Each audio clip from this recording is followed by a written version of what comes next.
it feels simple and deeply radical to just say, as a group that is committed to honoring that of God in everyone, that person of color, that black person is deserving of their full humanity to be recognized by me as a Quaker. That's a simple thing to say, and it's a radical thing to say.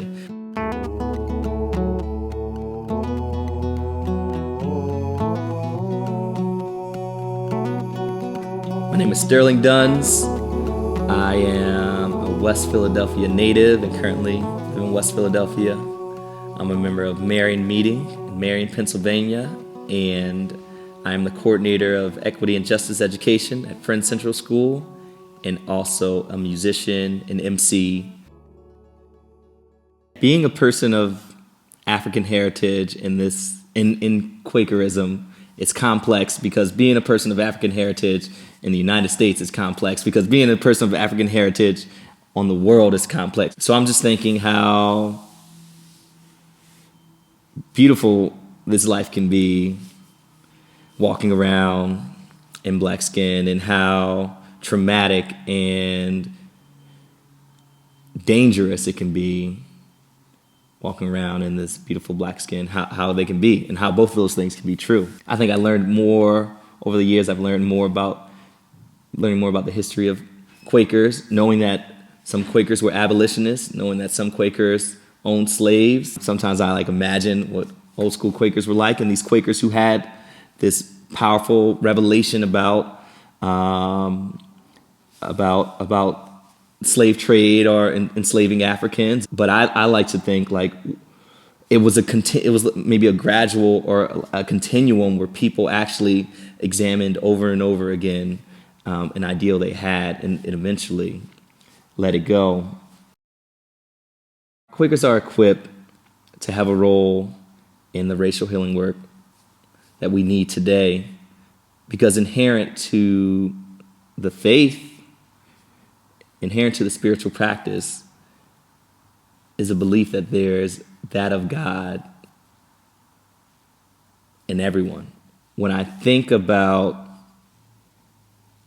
some of the ways that folks of color, black folks, have been traumatized and targeted in our country, the source of the targeting comes from a belief that's sort of embedded into our country's history, that somehow black people aren't worthy of their full humanity being recognized. We are saying the direct opposite. We're going in direct opposition to various systems that help to build everything we see around us. And that feels deep and radical, and also it feels right in line with what Quakers were doing from the jump. Walking around the city, doing wild stuff, butt naked, or going into some religious services and standing up, and Quakers have always had a sort of going against the grain, so it feels right in line to actually say, no, I'm going to honor this human being's full humanity. For me, I'm a big dreamer. Shout out to Pisces, shout out to the creatives, shout out to artists. I'm a big dreamer. Shout out to the Afrofuturist, as an Afrofuturist,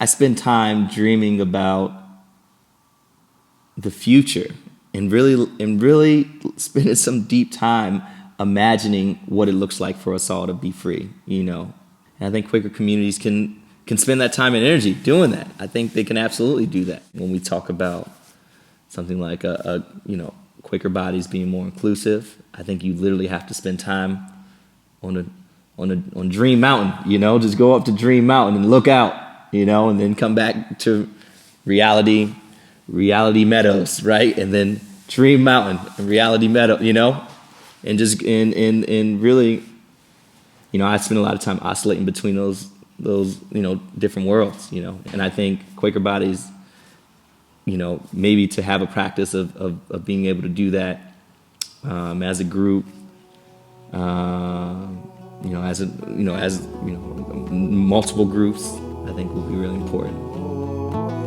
We're in Fountain City, Indiana, the home of the famous Quaker abolitionist Levi Coffin. And I'm standing in front of this amazing mural of Levi, his wife Catherine, and escapees from slavery on their way to Canada. I just wanted to say thank you for watching this QuakerSpeak video. We release new videos every Thursday, and you can subscribe to the project over here. You can support us for as little as $1 per video. That link is below me. And you can see all the videos we've ever released in this playlist down to your bottom right. Thanks so much for watching, and have a great Thursday.